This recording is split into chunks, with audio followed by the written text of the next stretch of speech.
आज हम यहाँ पे प्रेस कॉन्फ्रेंस कर रहे हैं कि विद्यालय में जो अव्यवस्थाएं हो रखी हैं और जिससे बच्चों की पठन पाठन का कार्य प्रभावित हो रहा है, उससे संबंधित हमने कई बार अधिकारियों को अपना ज्ञापन भी दे चुके हैं, लेकिन उसकी स्थिति जस की तस बनी हुई है, कोई भी उसके ऊपर अमल नहीं हुआ है।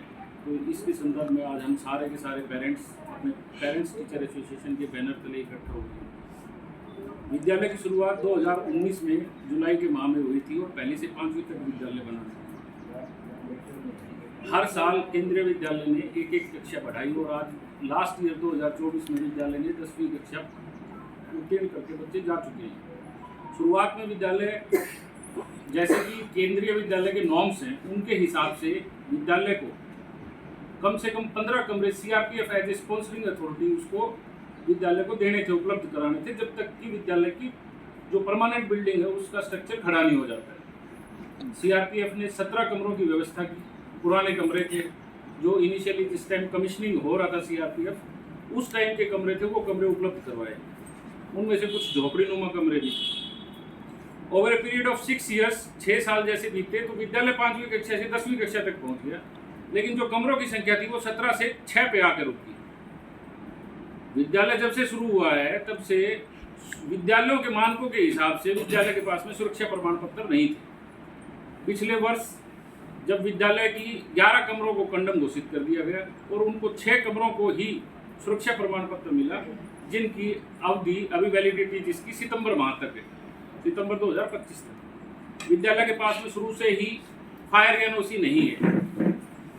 सीबीएसई के मानकों के अनुरूप जितना पहली से 10वीं कक्षा तक जितने कमरों की व्यवस्था होनी चाहिए विद्यालय के पास में उपलब्ध नहीं है। आज विद्यालय के पास में सिर्फ 6 कमरे उपलब्ध हैं, जिनमें 5 कमरों में कक्षाएं चल रही हैं और 1 कमरे में स्टाफ रूम बनाया हुआ है। प्राचार्य का ऑफिस, विद्यालय का ऑफिस, ये सारे भी कंडम बिल्डिंग में ही चल रहे हैं। आज विद्यार्थियों के पास में ना तो लाइब्रेरी की व्यवस्था है, ना कंप्यूटर रूम की व्यवस्था है, ना साइंस लैब की व्यवस्था, ना मैथमेटिक्स की लैब की। इस तरह की जितनी भी एक्टिविटीज होती हैं वो किसी भी चीज़ की व्यवस्था विद्यालय के पास में नहीं है। अब 10वीं कक्षा है, बोर्ड की कक्षाएं हैं, 8वीं 9वीं 10वीं के बच्चों को तो साइंस लैब और लाइब्रेरी और इन सब की ज़रूरत पड़ती है, लेकिन ये जब विद्यालय के पास उपलब्ध है ही नहीं तो विद्यालय कहाँ से उपलब्ध करे। ये सारी जिम्मेदारी सीआरपीएफ की जिम्मेदारी थी। जब तक विद्यालय की बिल्डिंग का निर्माण नहीं हो जाता है तब तक जो 11 कमरे कंडम कमरे हुए हैं उनके एवज में सीआरपीएफ को कमरे विद्यालय को उपलब्ध करवाने थे। जैसा कि मैंने पहले बताया कि स्पॉन्सरिंग अथॉरिटी की जब पहली से 5वीं तक विद्यालय शुरू होता है केंद्रीय विद्यालय, तो मिनिमम 15 कमरे प्रोवाइड करने की जिम्मेदारी होती है और जैसे जैसे स्कूल बढ़ता है वैसे ज़रूरत के हिसाब से कमरों की संख्या भी बढ़ाई जा सकती है। आज विद्यालय को लगभग 20 कमरों की आवश्यकता है, लेकिन विद्यालय 6 कमरों में ही चल रहा है। इस वजह से विद्यालय में 2 पालियों में विद्यालय पहली से 5वीं तक मॉर्निंग शिफ्ट में और 6ठी से 10वीं तक 2 सेकंड शिफ्ट में, आफ्टरनून शिफ्ट में विद्यालय चल रहा है। विद्यालय में पीने के पानी की समस्या है। इस तरह से विद्यालय समस्याओं का भंडार बना हुआ है, लेकिन कोई भी इस चीज़ की तरफ ध्यान ही नहीं दे रहा है। विद्यालय को जो एफिलिएशन मिला, मैं एक बार अपनी बात कंप्लीट कर लूँ, विद्यालय को सीबीएसई का एफिलिएशन मिला 9वीं 10वीं के लिए। जब सीबीएसई का एफिलिएशन मिला तो सीबीएसई के कुछ नॉर्म्स होते हैं कि सीबीएसई उसी स्कूल को एफिलिएशन देता है कि इतने कमरों की व्यवस्था हो सारी चीज़ों की।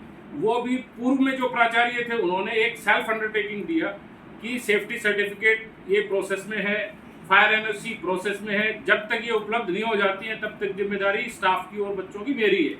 हालांकि ये प्रोविजनली विद्यालय को सीबीएसई ने एफिलिएशन दिया था, जो कि 6 महीने की वैलिडिटी बता रहे होती है। उसके बाद में ना तो सीबीएसई ने सुध लिया, ना ही केंद्रीय विद्यालय ने इसका कोई सुध लिया और ना ही सीआरपीएफ अथॉरिटी ने सुध लिया।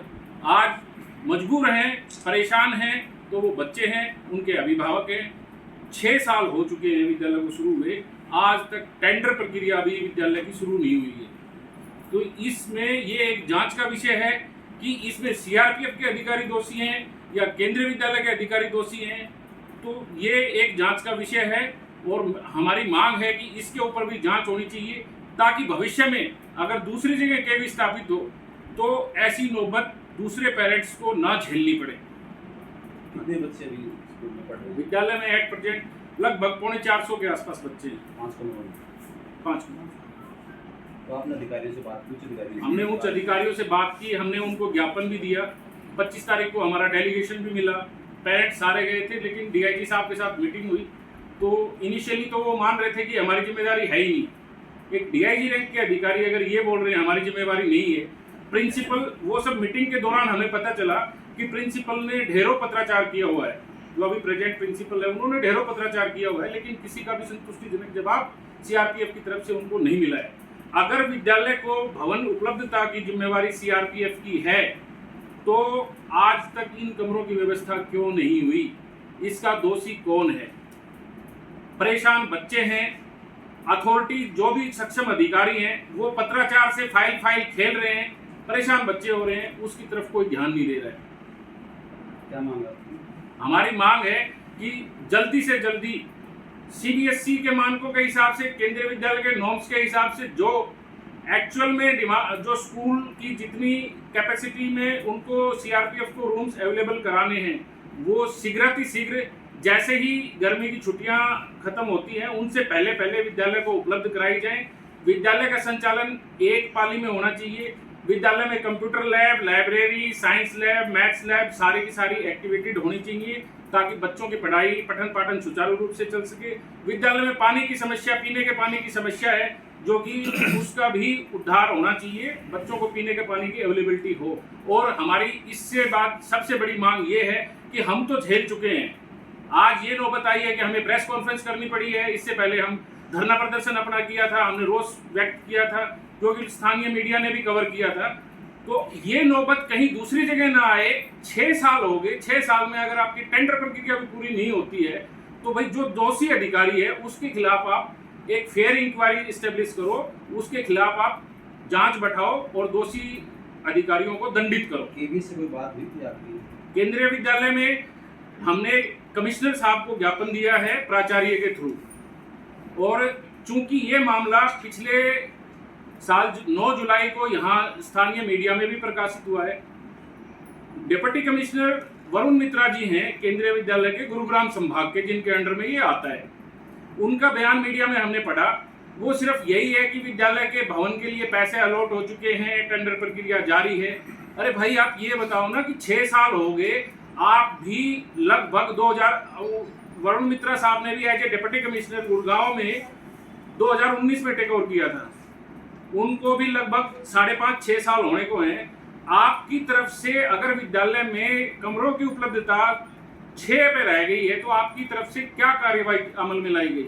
आपने अपने उच्च अधिकारियों को कुछ प्रेषित किया या आपने सीआरपीएफ के अधिकारियों को कांटेक्ट किया? आपकी तरफ से क्या कार्रवाई अमल में लाई गई? आप सिर्फ इतना बाइट देके नहीं बच सकते ना। मीडिया को ये बाइट दिया उन्होंने, मेरे दो समाचार पत्रों में इस साल और पिछले इस साल अभी 28 तारीख को समाचार पत्रों में प्रकाशित हुआ उनका बयान, लास्ट ईयर जुलाई में प्रकाशित हुआ उनका बयान। वो सिर्फ इतना कह के कि भाई ये टेंडर प्रक्रिया जारी है और विद्यालय का भवन का निर्माण यथाशीघ्र किया जाएगा।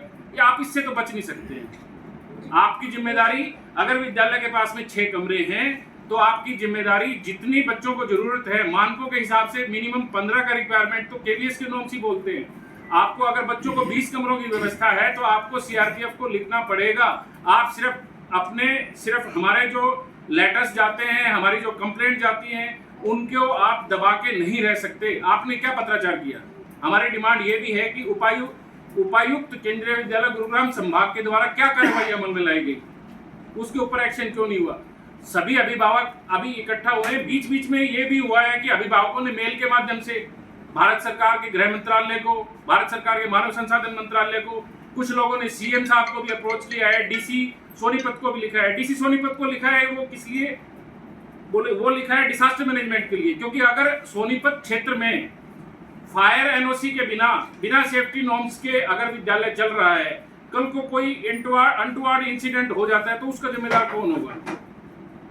क्या सुरक्षा मानकों की, क्या फायर एनओसी की विद्यालय को जरूरत नहीं है? क्या भवन का निर्माण की आवश्यकता नहीं है? सीआरपीएफ की जो कमियां हैं वो सबको छुपा लिया गया है। और प्रेजेंट अधिकारियों को, जो भी ये अभी जो प्रेजेंट में प्रिंसिपल हैं, उन्होंने काफी पत्राचार किया है, उनको भी एज ए विलियन टाइप पेश कर दिया गया है। हमने तो उनसे भी डिमांड की थी, उन्होंने चर्चा के दौरान अपना सारा पत्राचार हमें दिखाया, साथ में सीआरपीएफ के अधिकारी भी मौजूद थे। 5 अप्रैल को हमारी पीटीए की मीटिंग हुई थी, जिसमें कि एक डिप्टी कमांडेंट रैंक के अधिकारी एज ए नॉमिनी तौर पे डीआईजी जो चेयरमैन होता है केवीएस का उसके प्रस्तुत हुए वहाँ पे। जब हम सभी पेरेंट्स ने मुद्दा उठाया कि विद्यालय में भवन निर्माण की आवश्यकता है, सिर्फ 6 कमरों के में विद्यालय पहली से 10वीं तक संचालित नहीं किया जा सकता है। आप प्लीज नॉर्म्स के हिसाब से हमारा रिक्वेस्ट है कि आप अल्टरनेट भवन की व्यवस्था करवाइए। लेकिन उनका हमें आश्चर्य हुआ ये सुनकर, और हम आपके साथ में शेयर करेंगे जो हमने अपना मेमोरेंडम दिया था उसमें हमने राइटिंग में लिखा भी है। उन्होंने क्या एग्जाम्पल दिया, बोले कि दिल्ली के एक पोस्ट एरिया में जिस टाइम हम पढ़ते थे 10 साल तक एक केंद्रीय विद्यालय टेंट में संचालित होता रहा। अरे भाई आप कहाँ जा रहे हैं? हम आगे बढ़ने की कोशिश कर रहे हैं, पीछे अगर गलतियां हुई किसी कारणवश 10 साल तक अगर विद्यालय वहां पे टेंट में, आप क्या चाहते हैं 6 साल तो इधर भी हो गए, 3 साल तो अभी भी लग जाएंगे। यहाँ बिल्डिंग अगर आज भी टेंडर तो 2.5 से 3 साल बिल्डिंग को जो पूरा होने में लग जाएगा समय। आप क्या चाहते हैं कि 10 साल तक यहाँ भी रहे? आपको उससे ये सीखना चाहिए था कि वो 10 साल तक अगर बच्चे टेंट में रहे तो हम इन बच्चों को यथाशीघ्र 2 से 3 साल के अंदर हम इनको भवन की उपलब्धता कराएं। आपका ये कहना नहीं बनता, ये गैर जिम्मेदार अभियान था आपका। इससे सारे अभिभावकों में रोष था और सभी अभिभावकों की एक ही डिमांड थी कि यार ये कौन सा बयान दिया है साहब ने। तो हमने सेम चीज डीआईजी साहब के सामने भी रखी थी।